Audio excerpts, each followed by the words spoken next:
This episode of the Cascadian Beer Podcast has been made possible by the BC Ale Trail. Arrive thirsty, leave inspired at bcaletrail.ca.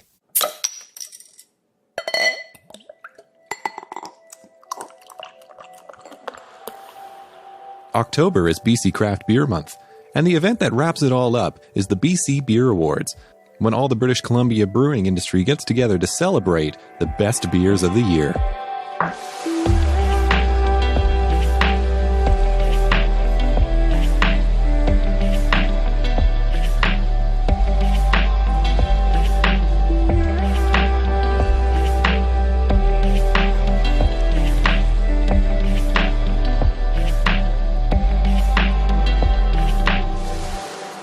Welcome to the Cascadian Beer Podcast. My name's Aaron, and today I have a co-host. Your name, sir? Joe Wiebe, the thirsty writer. Yes, and we are at the BC Beer Awards 2017. It's a huge night for BC Beer because this is like the real end of the year accomplishment for what everybody's done. Yeah. And so the awards have happened, and now we get to find out the top beers of the year. Yeah, it's very exciting. I mean, it comes in October during BC Craft Beer Month, which is good timing for it, obviously. It's also, after they've gone through the summer, which is the busiest season, when they're all working their butts off to attend all the festivals and events and just keep up with demand. So this is kind of a moment when they really like to get together and celebrate their accomplishments. And we've got the who's who of the craft beer community here in BC right now. And we have a new MC this year, too. Yeah, well, I think what happened was Stephen Quinn actually had pulled a muscle in his back or something, so he can't be here. So we've got another host from CBC, Dan Barret, and he's doing a great job, actually. Stephen, you might have some competition. Yeah. All right, well, let's get into it. It's the BC Beer Awards 2017. All right, I am with a very important person in terms of BC Beer. Your name, sir? Ken Biddy. I'm the Executive Director of the BC Craft Brewers Guild. And it's the BC Beer Awards, and so it's like it's kind of your big night. It's your celebration of BC beer, isn't it? It's crazy in here. It's like 1,250 people. They told me over 800 listings, 30 different categories. It's been just spectacular so far. And you just had a big event yesterday, too.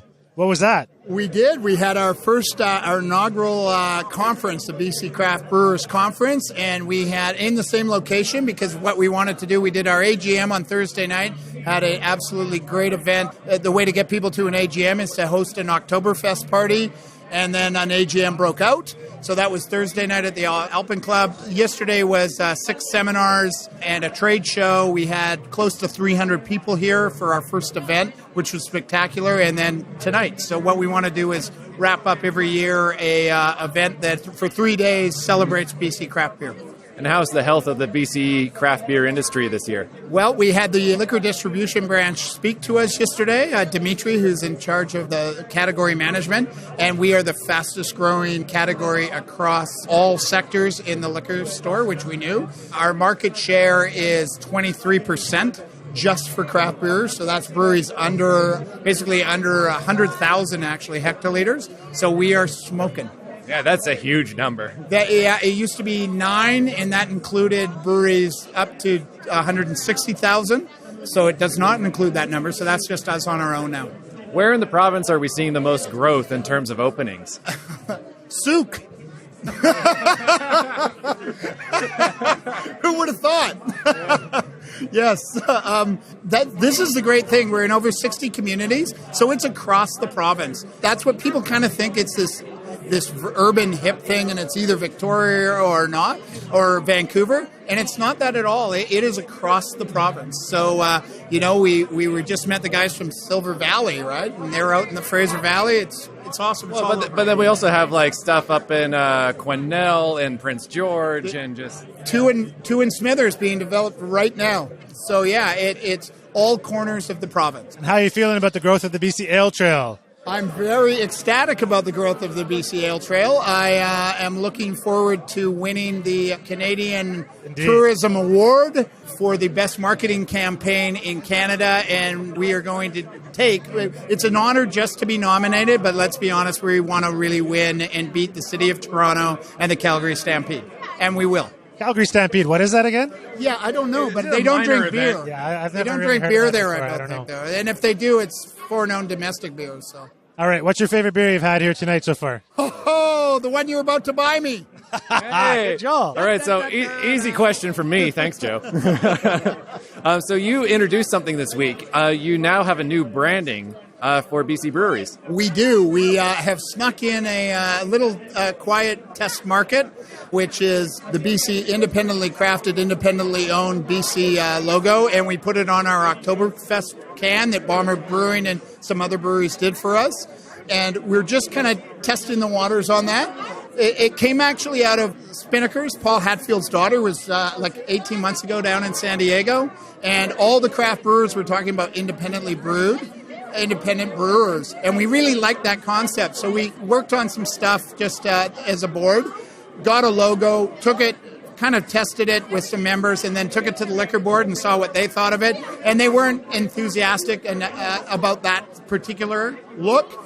So we took it back, worked on it some more. Actually, it's Yellow Dog's creative guys that are doing it, and we kind of like where it is. Subsequently, just as we were about to do it, the Brewers Association came out with theirs, and freakishly, they're quite similar, which is a good thing.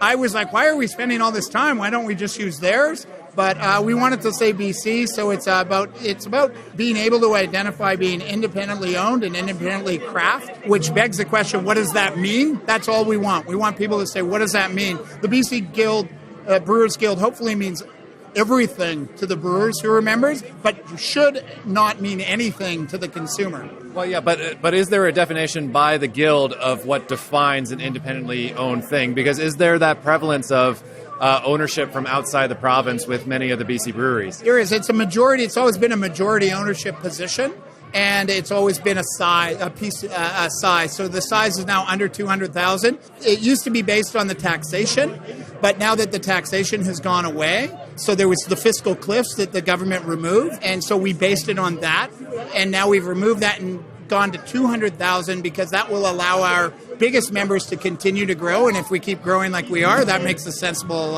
It makes more sense to us to have it higher. Awesome. Well, thanks, Ken, very much. It's been great talking to you. I'd like to thank everyone for being here. My name is Dan Barret. I am the host of CBC Vancouver News at 6. It's on TV. It's the show that my parents watch. It's time for the biggest BC Beer Awards ever. 97 breweries, 879 beers for judging.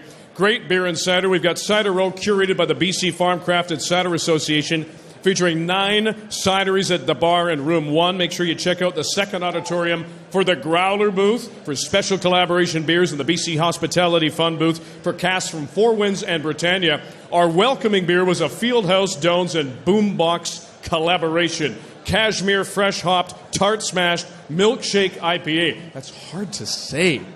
Because you're here tonight, you're interested in BC's craft beer community. If you want to learn more about it, and you do, check out the BC Ale Trail. This is an initiative by the BC Craft Brewers Guild, funded by Destination BC, designed to promote our province's craft brewery to tourists. We love them, both inside and outside British Columbia. BCAletrail.ca, you will find 15 different regional ales. That's even more than all the plaid in here tonight. Each region has a suggested itinerary to visit breweries there, along with your local activities. Every brewery is profiled. Each region is a beautifully shot video and photo stream, perfect for the Instagram Madama. The website also is an events calendar, province's most comprehensive brewery database, even better than Justin McElroy's, as well as blogs and podcasts. Plan your next beer-focused trip at bcaletrail.ca. Arrive thirsty, leave inspired. Now for the awards. All right, starting with the International Lager, 34 entries. In third place, Premium Pilsner from Strathcona Beer Company. In second place, Red Pilsner from Steel and Oak Brewing Company. And number 1, Bomber Pilsner from Bomber Brewing. It's the BC Beer Awards, and we're with serious friends of the podcast now, Steel and Oak. How you doing? Good tonight. Yeah, really good. Happy. I mean, you cleaned up. Yeah, it was a good night for us for sure. Yeah. How many awards have you won? We won 6 tonight, so that was definitely the best for us. And It seemed like it was up there for the night for most breweries, so we're really, really happy. So a very tough question. Which beer are you most proud of that took home an award? So the two-part. There's two beers. I'm going to use two. Dark Lager, for sure, because it's won every year. And it did get second this year, I will say that. But the fact that it's won an award for 3 years in a row, it's the model of consistency for us. We really love that beer. But it was Earl Grey IPA, the Towers and Trains. We're not a brewery that traditionally does IPAs. And that was one that our brewer, Eric, had brought to us when he applied for the job, and it was a homebrew batch. And it took us 3 years to make it. We tried so hard to dial it into where we wanted it to be. So for a brewery that typically does German-style beers to win for an IPA beer, I'm pretty proud of that, for sure. Yeah, but that beer's got your Steel and Oak twist on it, though. So. Definitely does. Yeah, no, it definitely does. Yeah, I don't know, for sure. Yeah, it's, we do use German malt in it. We actually use the same yeast that we use on our Royal City Ale. So it definitely tastes like a Steel and Oak beer, but it's one that I guess we're going to have to make more of, so... I think your Roselle won an award tonight, too. Right? Yeah, which is great. I mean, you always love it when your flagships win awards, especially a new one like Roselle. Roselle was another Eric a beer that he had made once, and I tried it, and I thought that's flagship material for sure. And we spent a lot of time dialing in the hibiscus and the rosehip notes just so that they're kind of they whisper in and they're not overpowering. And we actually have to give a little credit to our buddies at Dageraad because they're the ones that loan us the yeast for that. They always say that their best employee is their yeast. And so I guess it's our best employee now too a bit. So yeah. And another flagship, the Red Pilsner, also won. Yeah, that was actually really exciting. And it's funny, I'm pretty proud of that too because the Red Pilsner is a beer that we struggle entering into awards. In fact, we normally actually don't enter it at all because it doesn't fit into a category properly. And I said to Eric as soon as we got the award for it, I was like, what category did you put that in this year? And so I got to go back and look now and say, okay, that's what it's going in from now on. So yeah, we're pretty happy with that. Anytime a beer that you have all year round wins an award means that you're dialing it in. We're constantly refining those beers. We're trying to make sure that their shelf life is stable so that when the guys here judge them, that they taste the way they should. So I'm pretty proud tonight for that, for sure. Any new breweries in the works in your neighborhood that you've heard of? Yeah. Another beer company, and I don't think they'll mind me spreading the news now because they're called another beer company? They're called another beer company, yes. We'll see how long that lasts because they keep getting asked that question. Yeah. But yeah, no, they're great dudes. I've known Alex and Cleet for a while. They're going to open in Sapperton, so on the other side of New Westminster, which should be great, kind of spread the love out a bit. They bought Moody Ale's old brew house, actually, so it's kind of neat to see equipment now getting, shared around in such a great collaborative industry. And so I'm pretty pumped for those guys to be open, because I'll be honest, as much as I love our beer and they're like kids to me, it's really nice to be able to have another beer, or another beer company's beer, I guess, when we're out having meetings or something like that. So how many awards did you win tonight? 6. So you must be in the running for Brewery of the Year. I think we are. I know Twin Sales has got a lot too. They got 6. They got we 6 just talked to Dageraad, who got 5. 5, yeah. So I don't know how nobody's counting. Of course. Nobody's counting. Yeah. No. I always say to the Dageraad guys, they won a lot last year, and said, hey, between the two of us, we won 12% of the awards this year. And so they're such good friends that we love just joking around about this stuff. And we always joke that at the beginning of the night, Steel and Oak gets to go up when it's all the German stuff, and then we just sit down for the rest of the night. Right. And Dageraad doesn't win anything until the Belgian stuff comes, and then they just get to go up nonstop for the rest of the night. Those guys are the nicest dudes, and I'm so happy that they've been as successful as they have too. It's great to see that they've won a ton of awards as well. So what are the plans for Steel and Oak in the coming months? Are you guys expanding at all, or are you pretty happy with the size at the moment? We're trying to find a new location, not to leave our current location, still hold on to that, but to try and find more brewing space somewhere else. So that's in the works. My business partner and I are actively looking for more space. You're going to do like a barrel program or something with that? We're going to have to. We got Oak in our name. So that was the one thing that was the one unfortunate thing that happens with fast growth is that all those barrels that were along that wall are now full with fermentation tanks. And so our barrel program is actually really, really small right now. We got a couple new barrel-aged beers coming out for Christmas, if everything goes well. But yeah, it's definitely something that we want to expand upon. We would like to get some fooders and just be able to kind of expand our repertoire a little bit. That's kind of what we have on the docket. So I'm a huge fan of your Red Pilsner and your Dark Lager, so congratulations on the awards and everything else in all the other categories tonight. Thank you very much, guys. Yeah, congratulations. Thanks. Dave Paul from LoveShack Libations in Qualicum Beach. Qualicum Beach. So how long have you guys been open? I opened February 11th, actually. Right. And how's it going out there? Couldn't be much better, actually. A crazy summer. It's been a great learning curve, unbelievable community support, and awesome feedback. I swung by in the summertime and had a nice visit with you, and You've got a good range of beers going. So you were saying to me earlier that you've been still getting people coming into the tasting room here in the fall. It's still going well? Yeah, open Wednesday nights and Saturday afternoons. Wednesday nights, I get a lot of the same locals in and seeing what I have new. And then Saturday afternoons are definitely more of the tourists or the people who are coming to visit their relatives and family on the island. They've heard about me and stop in and see what I have. And now I've caught up on my mainstays and trying a lot of experimental batches and a lot of new stuff and sort of releasing a new beer every week. And it's going very well, yeah. So what kind of what are some of your new beers? I've got a couple lined up for the winter. I've got a vanilla bourbon stout that I'm releasing before Christmas. How expensive was that to brew? That was a little more expensive. I got 450 bottles stockpiled. That's going to be 5 months bottle conditioning before I release it, coming out at about 7.5%. I've got my Winter Wonder Ale, which is a Christmas spiced beer with cinnamon, cloves, nutmeg, allspice, honey, and vanilla. It's still in the fermenter, but going into the bottle in the next 3 days, and that's going to turn out quite well, I hope. And yeah, trying a Northeast style IPA for the first time. Wow. Yeah, just playing with beer.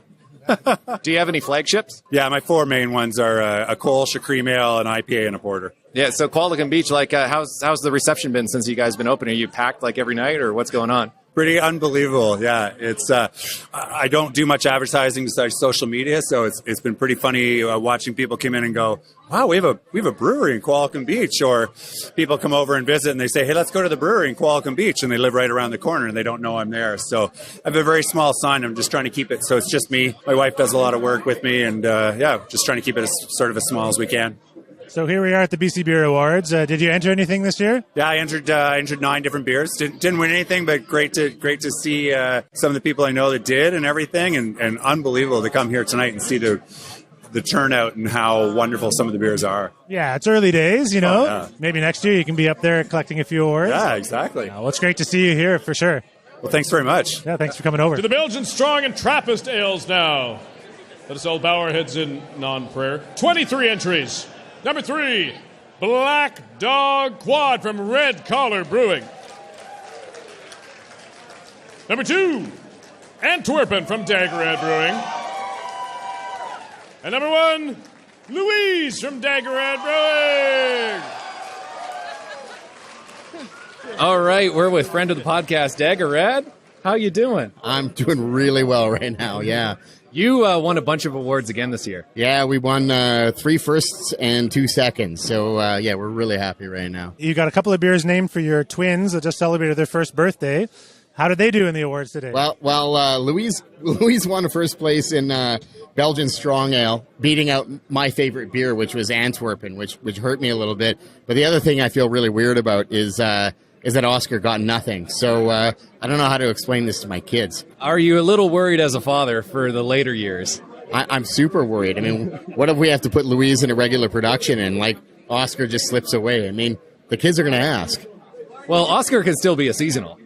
Oscar can still be a seasonal, but he's going to know. Well, I'm drinking your Antwerpen right now. Because you have it at the booth, and I love this beer. It's a beautiful beer. So you just mentioned that you were disappointed that it didn't win. I can't be that disappointed that it was beaten by another one of my beers. But Antwerpen was my favorite beer that we brewed this year. And, I was stoked to win a medal. And then they called the next beer, and it was also me. And I thought, like... but also awesome. So why is it your favorite? What makes it your favorite? It was an idea I've had for a long while, this recipe, and we brewed it once, and I actually put it in the drain. Like, it was so bad, we dumped the whole tank, which is something that we don't do really often, but yeah, I really royally screwed it up. It's totally my fault. And we brewed it again, and it's just my idea of what a triple should be. It's got all these esters and a light hop aroma, and then this kind of subtle floralness in the background, fruity, and then in the end dry. And it's super boozy. It's around about 9% alcohol, and I just love the beer. So since I spoke to you when we did a podcast episode together, you've opened a tap room. How's that been going? It's been going great. Yeah, we ran for years with this tiny little broom closet that we expected people to come into and drink beer, and they did it. They did come in, but now made a lot of friends on the lap. Yeah, for sure. I'm on a lot of people got married because they met each other in our tiny little tap room. So maybe we're doing the public a disservice by doing this, but we have this enormous new cathedral of beer. Well, it's enormous to us. It has 50 seats. Yeah, for us, it's amazing. It's an upgrade from 4. Yeah, it's a pretty huge upgrade from 4. Okay, now you guys won, 5 awards? We did, yeah. I saw Twin Sails has 6. I think Steel and Oak won a bunch as well. They haven't announced the Brewery of the Year yet. What do you feel? How are you feeling? Oh, I have no idea. I don't even know how it's judged. I think they throw everything in a hat and they get some monkeys to taste the beer. And, I'm looking at the beers, and I'm really happy with what we've got.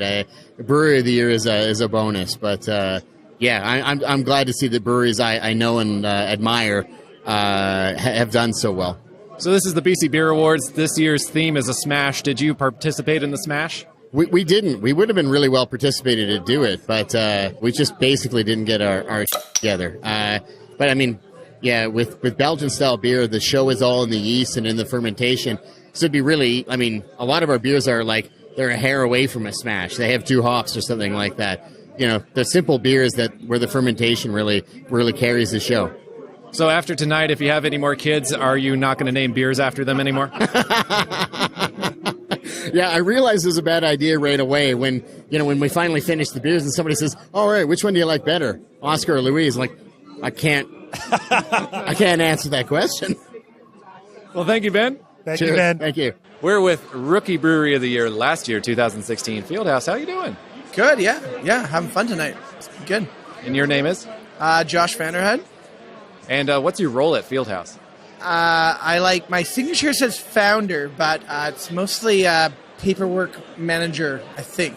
Most of my days, anyways. Or professional emailer. And janitor? I'll clean the bathrooms. I love cleaning. I'm a cleaning guy. How's the BC Beer Awards treating you tonight? It's good, yeah. It's always interesting to see. It's such a different mix, and you're always just curious to see who wins what categories, and you always just think about each beer, and you're like, oh, that's really interesting. Some great surprises. I think Steel and Oak, deserves a ton of accolades, and they've cranked out so many good beers, and I think it's nice to see them.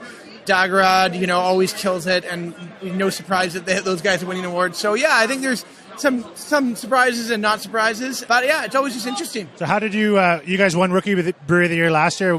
How did that affect you? Did you see a response in the community? I think for us it's different when you're a really small brewery. You can't make that much more beer. It's not like we can be like, oh, right now we're going to sell tons of this beer or any of our beers.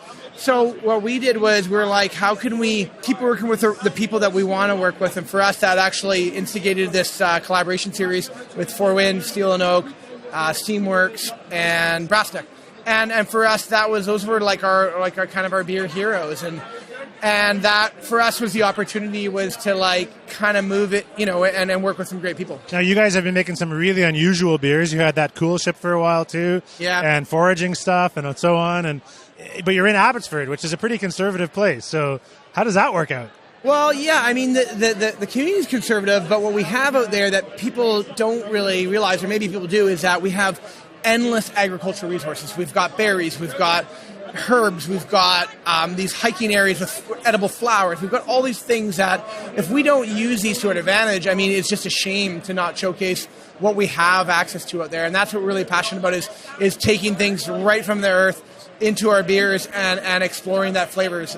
Example, we just went to a farm and we harvested a bean yeast, and then we have these amazing tart farmhouse flavors. And that for us is really interesting to pull natural things and make interesting beers from those ideas. What's the most challenging ingredients locally that you've worked with? We work with a lot of vegetables and herbs and fruits. And man, these clog up our brew house, our drains, everything. And man, we have worked through every challenge of the residuals of getting flavors out of items. And our brew house does an amazing job. And I look at things, clean our Cool Ship when it's had 6 different types of oranges with Four Winds, and just the residuals of that is gross, but the beer is delicious. So it's that thing. It's like extracting all this goodness and then dealing with the aftermath is always a challenge. So this past summer, you guys opened up your beer lawn, I believe, in front of the brewery. And how was that received? The beer lawn was great. Got 75% occupancy, and we would fill that with when we have local music that we feature. And we just finished this last week building our beer patio, which is next to our beer lawn. So you have a roof over your head, you have heating, And so it basically allows us to keep going through these like shoulder seasons when the rain's hitting and whatever. We've got a fully covered place. So, I mean, the beer lawn was great. It's great when the sun's out. But if it rains, we need a roof over the head, and we just finished that project. So that's like one of our last big projects at Fieldhouse. So now this might be a bit of a challenging question, but do you think you'd be the same type of brewery if you were located outside of Abbotsford? No, not at all. I mean, our brewery is so driven by the community, the culture that we have, the connection to agriculture, the connection to what made our community in the first place. I mean, Fieldhouse's name is based on the idea that you work a day in the field and you go to the field house and have a beer because you earned it. And that's an old world concept of earning your beer. So, if we open a brewery in Vancouver, very, very different. I have a ton of respect for these Vancouver breweries, but we are where we are for a reason, and we made a business based on that community. So this year's winner of the Rookie Beer of the Year was Backcountry from Squamish. Have you been up there to check it out? No, I haven't been yet.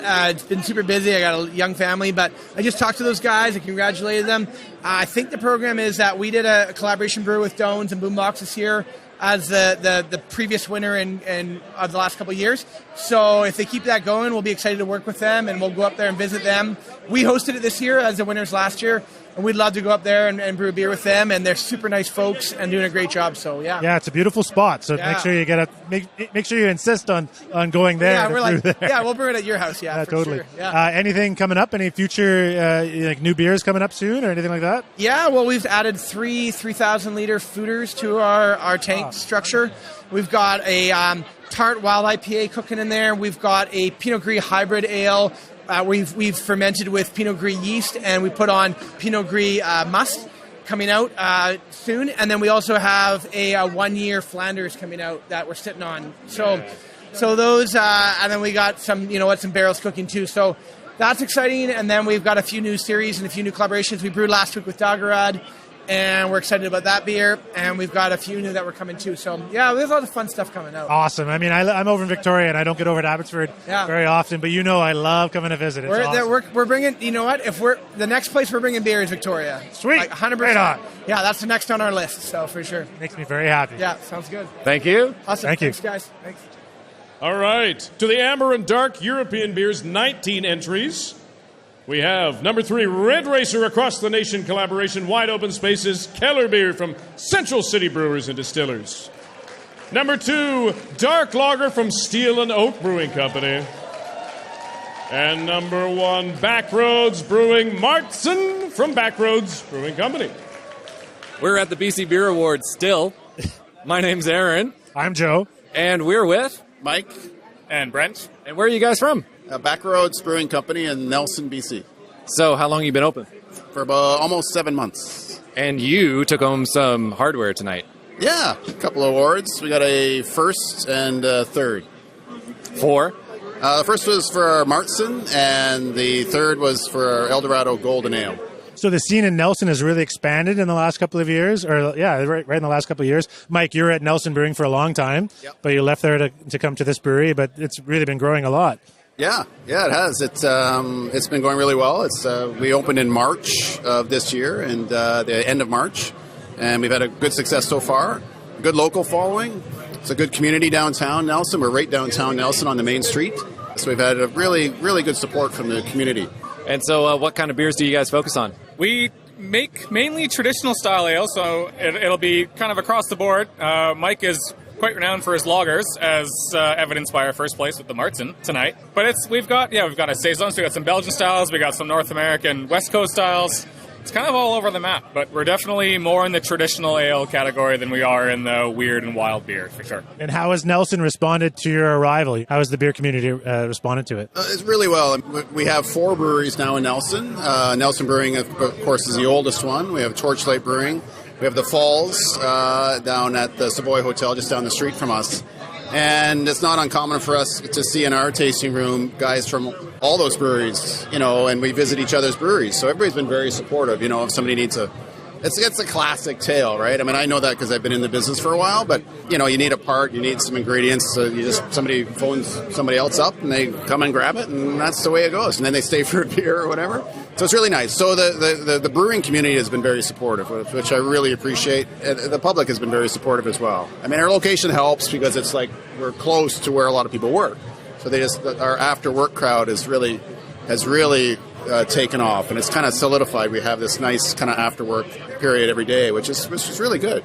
So, like Backroads Brewing, are you guys a tasting room, or do you have a full restaurant as well?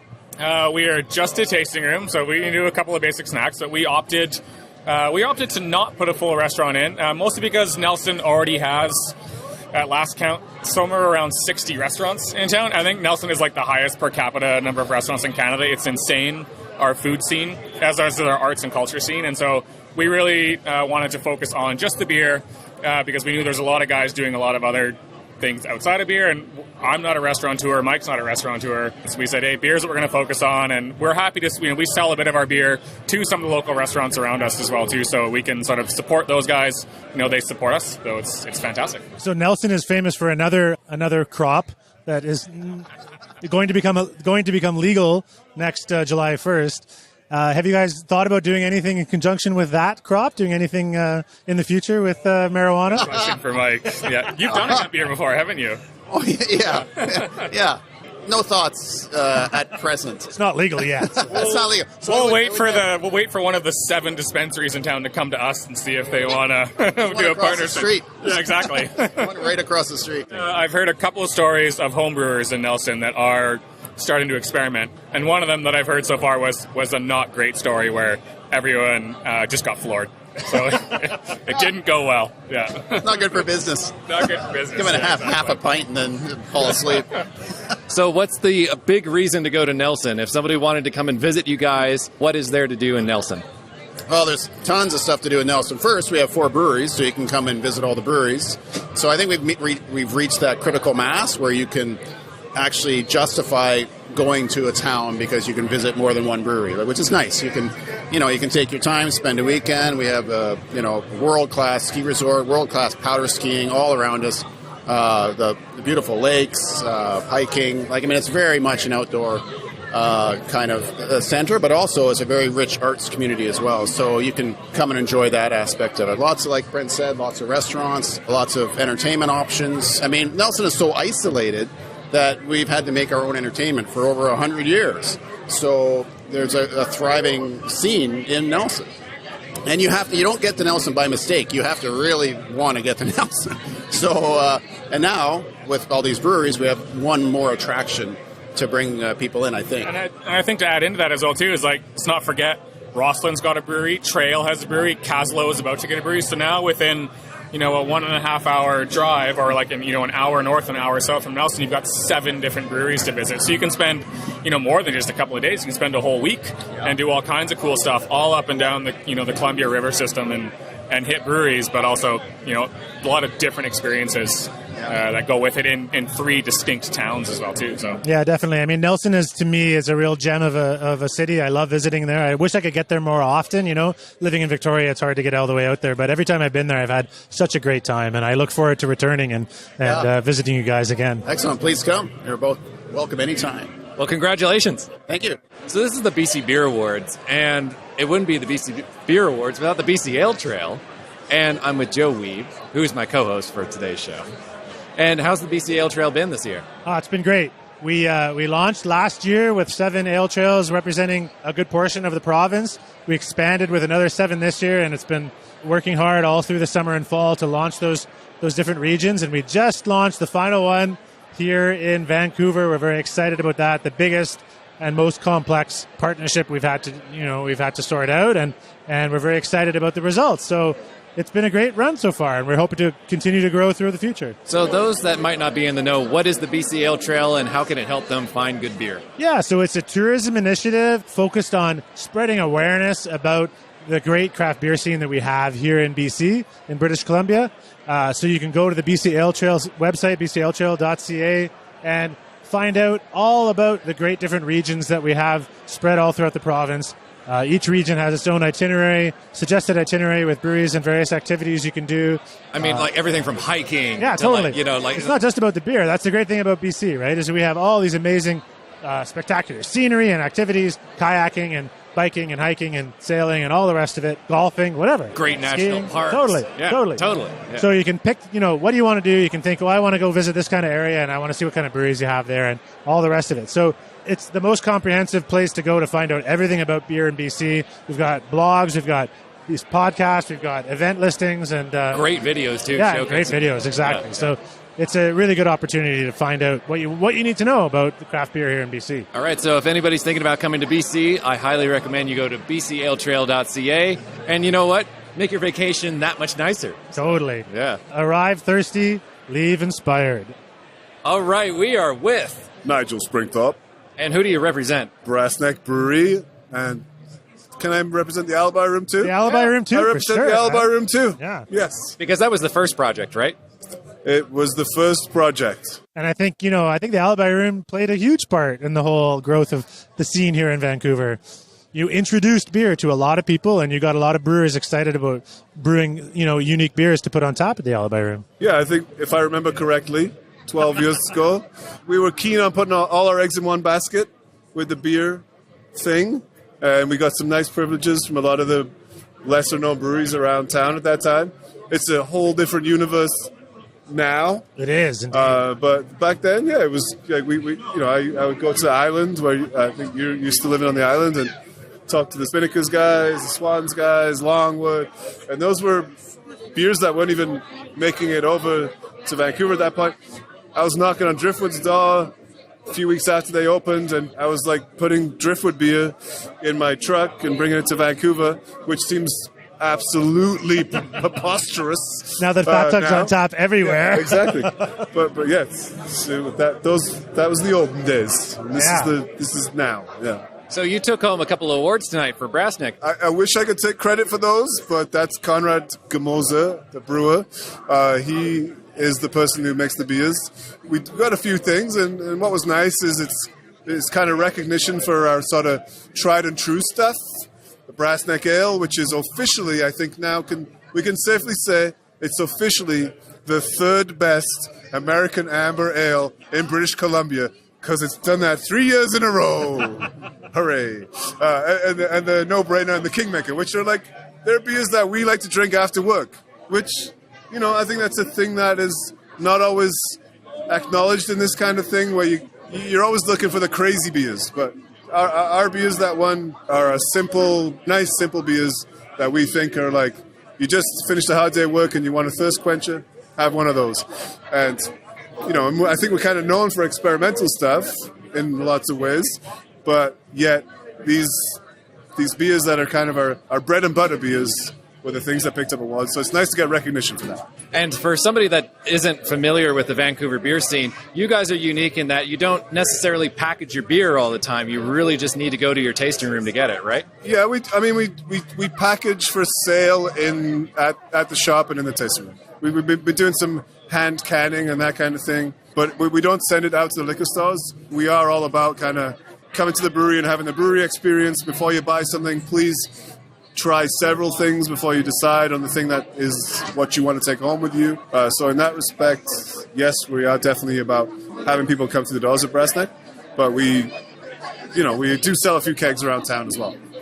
And I live over in Victoria, and when I first moved over there in 2012, one of the big things I worried about was that I wouldn't be able to drink any more Brassneck beer. But luckily, the Drake in Victoria does get some of your beer on tap there from time to time. So Mike Spence from the Drake has been a big supporter of Brassneck from the beginning. I mean, it's not our intention to be distributing across the province, but Mike comes to the brewery, has a couple of beers, decides what he's going to take with him, and then picks beer up and drives it over himself, which is, it's kind of the other way around to what was happening all them years ago. And it actually feels really nice to have somebody who cares that much to curating their list, that they kind of care about bringing the beer in. We have another guy from BNB Brewing in Kelowna. Kyle is his name. He's always really friendly, always really complimentary of Brassneck, and he'll come down to the city and pick up a few kegs every once in a while too. And that's a big hassle. It's a lot of commitment to sort of making sure that you got a good list going there. Yeah.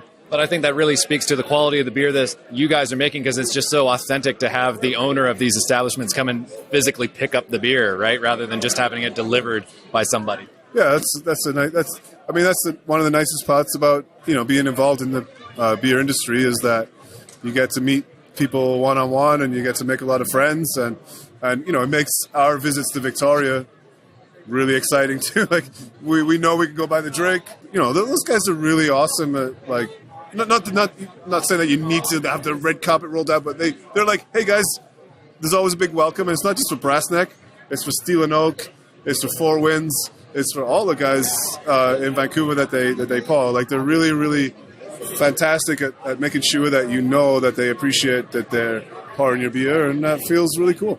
So what is the biggest change that you've seen in terms of the beer styles since opening the Alibi Room? Like, what is the greatest, like, shift that you've seen in the beer culture in BC? Well, I mean... apart from IPA, because IPA is king. It's obvious right now. It's those hazy IPAs. I mean, right now, I have one side of the beer list is IPAs. Hazy IPAs. You said apart from IPAs, but I don't know what else to say. I mean, and then other trends, you know what? A lot of guys are using that really versatile, amazing Norwegian Foss yeast, or Kvaika, or I'm not Norwegian, so I don't know how to say it, but we find that yeast actually really incredible. You ferment it at 40 degrees. It does all kinds of crazy stuff, lots of incredible esters and fruitiness and tartness just from the yeast. So I'm finding a lot of guys using that yeast. We did our smash beer with that yeast. We were like, they want to do smash. The easy option is like a smash IPA where you're just showcasing the hops. But we kind of like the idea of using that crazy yeast to sort of bring something else to the table as well. Who knows if it paid off? Like maybe the guys were looking for just something clean. These are the hops, these are the malts, but no comment from Joe here, who is judging. So. I didn't do the final round of judging, so I can't comment on who won. I'm not fishing for. Did we win? Did we? No, I don't. But we really try to do something a little different for sure. But anyway, I see a lot of beers with that yeast. Yeah. So I was just interviewing Ian Hill from Strange Fellows about his sour beer, his sort of whole history of sour beer producing, going back to when he was at Yaletown Brewing, and he mentioned how he had been making his Oud Bruin. But he didn't really have a market for it because Yaletown wasn't really the right spot for it, and he basically would have had to give it up if it weren't for the Alibi Room. Oh, you said that? And I think that's pretty nice. amazing. It's a pretty amazing story because you think about that's a flagship beer of the sour side of the BC beer spectrum. And, he basically said if it weren't for the Alibi Room giving me a market to sell that, I would have stopped. And now look at the sour beers that are coming out in BC all over. You guys included. You have a huge sour beer program. Well, not huge, but you have a major sour beer program. Not the same level as those guys. Yeah. So what do you think? What do you think about sour beers? Well, I think that it's very nice of Ian to mention that. I mean, we can only put it out there if it's being made. Sour beers, barrel programs, that kind of thing is, it's kind of a given in a lot of other markets. Takes a lot of work, takes a lot of space, takes a lot of time, and it's, for Vancouver breweries, I mean, I think it would be hard to be there from the beginning. You almost have to. Everyone's paying these crazy rents, and you have to get your bread and butter beers going right away. So you got you're generating income, and then if you have the time to do a barrel program and some sour beers, then man, yeah, of course, it's a sought after style. It's a special style. As far as the Oud Brewing goes, I'm actually really, really happy for Strange Fellows and Ian Hill, because I think that's a beer that I've been a judge in some of the BC Beer Awards back in the early days, and that beer has always made it through. It's always been there, and it's really incredible when you see all these changes, and it's the fickle nature of the industry, and that's a beer that hasn't changed in, is it 10 years? Maybe not quite. It hasn't changed in a long time, but it's still there as a cornerstone achievement in brewing in this province, and it's still winning awards. And I think that it goes to show that, gimmicky stuff, fatty stuff, fickle styles, that kind of thing, where people are kind of, oh, that's cool, I'm going to try one of those, and not flipping around. That's all well and good, but people will always go back to something that is tried and true and just well made and tastes good. I mean, that makes me restores all faith in beer. No flash in the pan beer. But the furthest thing from it you could probably imagine. Yeah, that beer's been around for a long time, and we haven't done Best in Show yet. Maybe that's the one. You know, who knows exactly? We've yet to see. Yeah, and those hazy IPAs, my gut says it's going to be a hazy IPA that wins Best in Show. But what I would love to see is a beer like Oud Brewing that has been around for a long time and will be around for a long time come through the ranks and like make it. That would be awesome. I mean, there's really something to be said when it's just done to the book of the particular style. Yeah. Exactly. I mean, I remembering back to when I helped judge the BC Beer Awards, probably 2012, and it was actually at the Alibi Room. And the final two beers that came down in the Best of Show was Conrad's Pilsner when he was at Yale or at Steamworks still, and Driftwood's Singularity, bourbon barrel-aged Imperial Stout. Yeah, you couldn't go like complete opposite ends of the spectrum, right? Yeah. And we were split, like 13 judges, 7-6 it went for the Pilsner. And the Pilsner's a beautiful beer, no question, right? But you could have gone either way. But I still think that's an amazing example of the breadth and the excitement of the craft beer community, right? All right. You mentioned an Imperial Stout. We have an Imperial Stout right now, the Inertia. I love this beer. I was like convinced that it was going to do something here today. And it didn't. I had I bought my Halloween costume the other day, and it's a beer. I'm a beer.